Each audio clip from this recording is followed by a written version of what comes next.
Choni, it's a week ago since we last spoke. I'm in the UK in Winchester in south of England. You're in Shenzhen in China, just over the border from Hong Kong. How has life changed for you in the last week? So in the last week, we really started to go back to our normal life, our normal routine, and we start to see a lot of the things that we saw before the coronavirus outbreak. So traffic and like transport in terms of transportation, the crowd and the traffic is back. So we start to see traffic jams on the roads and like just people being stuck for 2 hours before they could get to work. And then crowded trains and crowded buses and people walking around. So that's been back to normal. And most of the means for entertainment have been back. So other than what I can think of, other than movie theaters, they're still all closed, but pretty much everything else has been open, and people are back to going outside for let's say on the weekend, going to the mall, shop for a while, and going to the grocery stores and stuff. We've seen just the normal crowd that Shenzhen usually has. Yeah. Bearing in mind what you've just been through over the past couple of months, what does normal feel like in terms of are you happy to see things going back to normal, or do you have concerns that things are so quickly going back to normal, particularly when I hear about the number of people on the street and the traffic jams back to where they were? Right.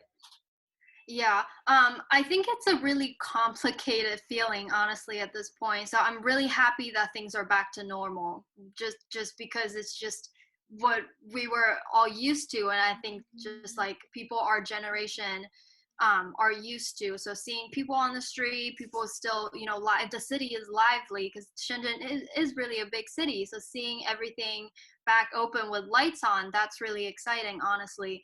However, like you said, yes, there's still, concerns with, because I think there are cases of people that have recovered, released, but still like, and then tested positive again. So what we've been hearing is that this virus is similar to SARS, but also similar to AIDS virus as well. So what that means is it's like one of those things that just never go away. Okay. But again, like that's not been confirmed. That's just what we've been saying. That's just what we've heard. Again, that's not, I'm not saying this as like a confirmed, true information. So but that does create some concerns, some, uncertainty within our community, and just seeing how lively things have gotten. So how much testing has taken place, and have you personally been tested? I have not personally been tested, and I think that is quite interesting for us who have been healthy, or consider healthy, to think about, because we're not really like 100% familiar with how the system works, without being sick. Once you're sick, you there's like a very mature and very sophisticated system for you to go through your screenings, your testings, including how to transport you to a designated area, whether that be like a hospital or like a station, that type of thing. And we've seen just online that very sophisticated system. However, for us who have been quite healthy, I will have to say that I honestly don't know how that works. Because for people, that most places are screening for your body temperature still. So if your temperature is within, the normal range, you're free to go into the mall, go into the building, get on the train, that type of stuff. So we're not really familiar with like, how much screening or testing has been taken. But then again, we also do hear quite a few cases, of people being diagnosed positive without showing any symptoms. And I think most of those people come from, with like they have more complicated travel history. They've either just enter or exit certain countries and come back, or people who have just traveled within the country a whole lot. They are put, under a closer monitor, I guess. Sure. Yeah. Yeah. Yeah. Okay. Now we're hearing encouraging numbers come out of China. Just update us what the numbers are in terms of how much cases are rising or falling, how much deaths are rising or falling over the last few days. So I can actually look it up. Um,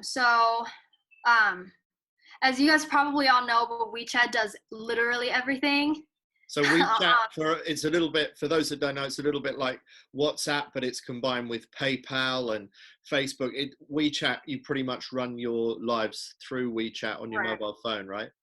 Yeah, WeChat. So in specifically in mainland China and a lot of other Asian areas as well, WeChat really is like the super app that takes care of your daily life.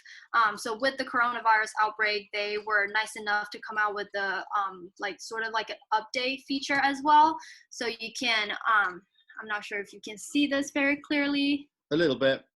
Oh There yeah, we go. that's better. Yeah. Yeah. So you can see the Oh yeah. like the counts, So, yeah, of so the first line is domestic, and then the bottom line is international. So it oh right. actually Okay. shows you all the numbers. So for us, let's see. Hang on. So between 5 p.m. yesterday and now, we've had 173 cases confirmed. So that's about in Um, a 24-hour period, more or less, 173 cases. Correct. Yeah. So, I mean, it's still in the triple digits, but compared to, the rest of the world, I think we are doing pretty good.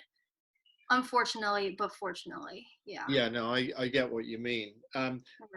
There are a couple of concerns that people in the West have. Firstly, how much we can believe the figures that come out of China. I don't know if you have a view on that, or if you feel that you're able to answer that. Right. That's actually a question. I don't know why I just had goosebumps. Like I Maybe don't we know why, shouldn't go but there. this Maybe. but this is a question that a lot of my friends in China and I have been talking about too. And I guess like for us, just regular people, we really don't have a way of knowing whether this number is true or not. Right. Does that make sense at all? Yeah. No. And Absolutely. it goes the same not only for the numbers for the domestic growth or just domestically, but also internationally as well. Yeah. There really isn't a good way of, I guess, confirming or like validating this data. No. Does that Okay. make sense? Yeah, Yeah. that does make sense. So yeah, you have a little bit of skepticism as well, by the sound of it. Right. Um, so the numbers are what they are, and maybe they're true, maybe they're not. Hmm. Also, I think what we're surprised by is that you are being allowed to come out again now and to get on with your normal lives. I guess in many ways that's encouraging, Right. but just seeing how this virus is ripping through populations across the world, there is a fear that doing just freeing things up as quickly as this could just allow it to flare up again. So, Right. what's the feeling amongst the people about that? So I'm not gonna lie, I think we have been a lot less cautious with it. I think um to a degree, I don't think that we're being cautious enough at this stage, just seeing how fast it has spread across the world. And we have it under control to a degree, but I don't think that it is time for us to completely take our masks off, or whatever means you're taking to protect yourself from the virus. And a couple of days ago, news came out, and it was a group of our medical experts, and they were saying that we're allowing, people to come out, allowing companies to start working again for economic purposes. It's not to say that the virus does not pose a threat anymore. Yeah. Yeah. Yeah. Okay. Now that I'm asking you these questions from England, you're also having conversations with friends that you made when you were in the States for a few years. So, Yes. which part of the States specifically is that? So they're mostly from the Midwest. A lot of them are from Michigan. A lot of them are from Ohio, because that's where I went to school. And then after college, a lot of us moved to Chicago, so in the Illinois area as well. And then, some lingering in New York, California, but mostly in the Midwest. Yeah. Okay. And what's been their experience so far, and what are they keen to hear from you? So I think that they are really going through the anxiety of it. So I got a call like 4 p.m. my time, so it was 3 p.m. in Illinois. I got a call from a FaceTime call from my friend, and I think he was just sort of anxious and just couldn't quite sleep well. And he was just telling me that his company had to lay off almost 90% of the employees. They only kept the essential people, and he was fortunate enough to be one of them, which was great. But he was just saying that he's really going through what we went through, what China went through a month ago, and they're really experiencing the economic downfalls or effects now. Yeah, and that's bringing a good amount of stress on them, and it made me really sad. Like, although I joke about this, I'm like, I live in the future, but even though I do live in the future, I couldn't offer him any good advice. No, I mean you're only a month further ahead in the future, which is Right. really useful. That's only a month. Yeah. that's why I And thought. we're still dealing with the same problems that the same issues that he was saying, business being closed and people being laid off. We're just a little bit ahead. So I'm not at a stage where I could, offer him advice, and that made me feel really sad. Seeing someone really close to you going through what you just went through, but like you're not strong enough to help him yet. So that was really tough. And Well, you're but I still think, you're still there, aren't you? I mean, yeah, you've kept on going, um, right. and I was going to ask you, I mean, maybe a little bit further down the line in this conversation, Mm. how you've changed as a person, and what things that you are finding that you're valuing more than perhaps you did before, things that maybe you took for granted that you didn't before. But maybe let's come back to that in a moment. Just Yeah. sticking with America and Hmm. what you've observed about how they're going about trying to control the outbreak. What's been Right. the feedback from your friends about the way that President Trump and his government are approaching it? um that yeah, that has been a big topic with it, in terms of like the conversations that I'm having with my friends in the States. So I'm actually having two different conversations with people in the States and people in China, because we're sort of in two different stages of the virus outbreak. And also, the social structure, the economic and political structure is completely different as well. People have different focuses. So for my friends in the States, yes, they are having concerns with how the leader of the country is dealing with the whole situation. And what I've seen is just that Trump has been a lot more vocal with the coronavirus outbreak than Xi Jinping, than our leader. I'm not saying that either one is good or bad. I'm just saying that when you put yourself out there to be the voice of the outbreak, or voice of any issues, you sort of have to take on responsibilities. You have to have the answers. I don't think that he quite has them yet, and I think that that's creating a lot of stress and a lot of anxiety on the American citizens. And I think this also came in an awkward time for America because of the presidential election. Yeah. So, I'm seeing a lot of talks with what's going to happen with the elections. I mean, primaries are being postponed. That might affect, how the whole thing is going, and just in terms of what people who people are going to choose as well. I listened to a New York Times podcast. Sorry, I couldn't speak. I listened to the daily podcast this morning, and it was just saying how the virus outbreak, because of it, people are sort of shifting their focus on what they're looking for in a presidential candidate, if that makes sense. Oh, and Um, in what way? What do they want from a presidential candidate now that maybe they didn't want a month ago? Someone that's going to fix this problem right now. Right. Okay. Yeah. I mean, we always see Trump through the lens of being some kind of malevolent, evil clown over here. So I don't know if the way that Trump is presented to us in the UK is necessarily fair, but the way it's been presented to us is he's been very inconsistent about this. He Right.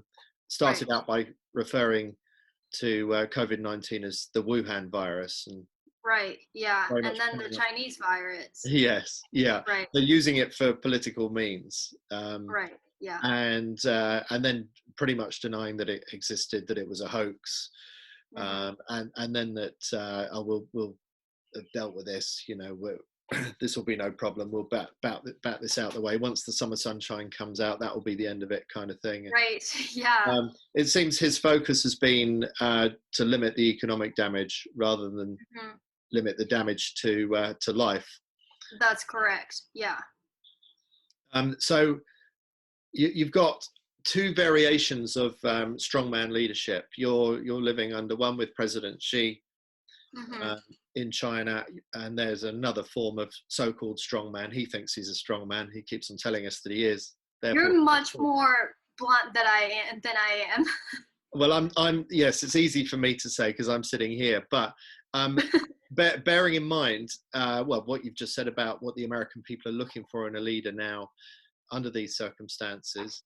Right. Um, which form of leadership do you think is more effective in these difficult times? The President Xi approach in China or the Trump approach in America? Um, this is like a tough situational question, but if we keep it simple, if we're just talking about, you know, um, the China right now and the United States right now with the two leaders, then I'm honestly going to have to choose China. Yeah, We've Yeah, we've seen, especially in Shenzhen, it's largely immigrated. It's a huge city, and we've seen it, being under control in such a short amount of time, and the whole country as well being, controlled. I mean, I'm not saying that everything has been transparent. I've just come to realize that nothing is ever transparent, like completely. So I always keep my skepticism, always keep my doubts. However, just from what I've seen, and because people are going outside, and we've seen people recovered and all that, with the more, um, I guess the more centered power centered government, I do think that when that top tier is very effective, then it's gonna come through.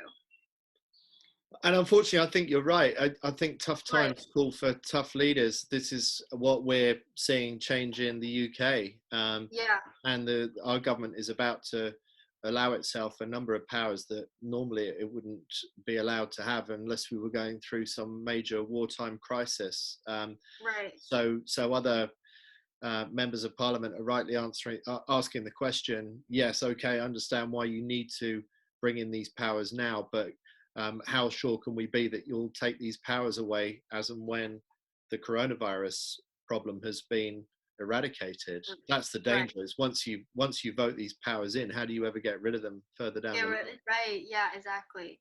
Yeah. So anyway, again, thank you for answering my very difficult questions. I always put you Yeah, on yeah, no problem. Yeah. the spot. I'm trying to find the really like fine line of, being honest and being transparent, but also, being an open internet and like, not getting myself into trouble. Yeah, no, I really appreciate that, and Right, I really don't want to be pushing you too far the other side of that tightrope that I'm asking you to tread. right. So let's go into some of those more back towards the personal experience. What is it? Sort of 9 weeks since you had to go into self isolation, something like that. Yeah, yep. I mean, we're in the early days of self isolation in the UK. We're beginning Mhm. to ask ourselves some of those questions about life that Right. we probably Like, never what asked is before. time? Yeah, will we obsess about Kim Kardashian as much as we used to when we come out at the end of this? Um, you know, well, just give us some insights into some of the things that maybe you appreciate more in life that perhaps you took for granted before. um this is very basic and almost a little bit cliche, but honestly, I am so grateful for a roof over my head. Yeah, That's like, I don't know why I've been thinking about this lately, and because we have really taken a hit personally as well. My pay has been cut, and I had all these, different things lined up. I was like, 2020 is gonna be my year, and then it's just been a huge setback, just personally. Like, we're not even talking about like a global on a global perspective, but just for me personally. So I sort of went through this time of anxiety and stress, and just thinking about, this just completely sucks and I don't deserve this. But then, I've sort of come out of this, and just I've just become so grateful the past week, even just thinking about the things that I do have, still having a place to live comfortably. So when you're in isolation, you're still living comfortably. You have Wi-Fi, you have access to internet, and you still have, the ability to access information, even though if you're not outside. I think that's really, really crucial. And I think that's what a lot of us take for granted too. and when you wake up in the morning, how long does it take you to remember that you're going through this strange period? How many seconds or however long does it take for you to remember the situation that we're now in? And what are your initial Mm. thoughts? Are they ones of despair or ones of hope? So, at this point, I don't really think about it anymore. I would say probably a month ago, I wake up every day, and then I'm like, wow, what a crazy time that we live in.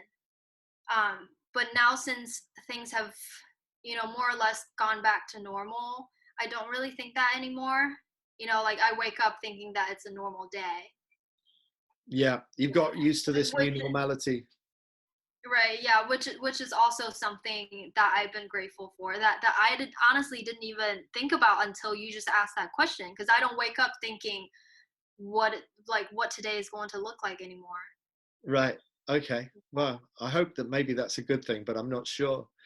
Now, you've always been a very social person anyway, Right. but how have your friendships changed for better or worse over this period? So we mostly, unfortunately, we have to communicate mostly, online on WeChat. But because the technology was already so like well developed, especially with WeChat, and our communication, like social interaction, like a huge part of that has already shifted online. Does that make sense? So with that part, and like just my friend group specifically, we're all like really busy people, so we do stay in touch online for the most part. And like, because a couple of them, they work OT all the time, so like we rarely get to see them, and a couple of them go to school in Hong Kong, so like there's like the distance between us two. In terms of that, we have not been, largely affected. But there's also time that we're just like, shit, I miss you guys. Like, I want to see your faces. I want to be with you guys. Let's like grab a coffee or something. Unfortunately, we have not really had the time since we've been allowed to go outside and go about our normal days. We have not had time to do that. So yeah, in times like these, you do kind of miss just like, we don't even have to talk. You can just like sit right next to me and we'll be okay. Like, I'll be really satisfied. Right, just a bit of Right. basic human contact. Yes, yeah. And then another huge part of my life is going to the gym. So I've been, talking to people at the gym a whole lot, just sort of making new friends, and a lot of them, you see them every day, but you never really talk to them. So this is really a good time for you to start chatting and say like, hey, oh, you're back too. How's it been for you? Just sort of doing some catching up. Because I think at the end of the day, we are social animals, and we do need some level of interaction, whether it be like with your really close friends or family members, or just with a stranger too, or like with someone that's at the gym that you've seen but never talked to. So I wonder if any of this is actually going to stick with us, any of the good stuff. I just think about when we hosted the Olympics in London in 2012. We're always so grumpy on public transport with each other. We don't generally smile at each other as a nation, but we were so right. proud to host the Olympic Games during that period that people started nodding at each other and sort of Right. almost smiling at each other. And that sort of a warm glow lasted for a few weeks afterwards, and then eventually we sort of melted back into our grumpy old selves again in the Right. UK. And unfortunately, none of that good stuff seemed to stick around. I get the impression here in the UK, I mean, for example, in my street, we've got a WhatsApp group that's formed in the last week, and we as neighbours are talking to each other much more than we ever have done before. Right. But how much of that stuff will last beyond this current crisis? I like to think that some of it will stick around. What's your impression? Do you think any of it will stay beyond the end of the crisis? Unfortunately, I don't. I think I don't know, maybe I'm just a little cynical, but I doubt that it's really going to stay for all that long. I think a lot of the whatchamacallit, like us being nice to each other, or us being more friendly towards each other, comes from the in a time of crisis. I think we do tend to act a little bit more friendly towards each other, and also because this is a virus outbreak that's airborne. So you sort of have to keep somewhat of a distance, Well, between it's a people. cruel kind of virus like that, because it Exactly. doesn't promote being sociable. But Right. yeah, I'm sad to hear that, but I fear that you might be right. But of course, Mhm. we've realized also that coronavirus is a great leveler. It doesn't matter whether you're um, rich or poor, you're just as Right. vulnerable to. I guess you could Yeah. say it's not. If you're old, then you're much more likely to suffer Like from it than you more will if you're young. vulnerable. So it's not a leveler in that sense, but in many respects it is. And we realize how connected we all are globally through this coronavirus as Right. well. But will we actually collectively change our behavior? Because if we don't, we're really Hmm. just going to end up back where we are again right now. Something within us all has to Right. change, because by definition, if we keep on doing the same things, we will get the same results. So Right. Yeah, absolutely. Um, with that, I do also think that there's, difficulties, because it does not only require, an individual level of effort.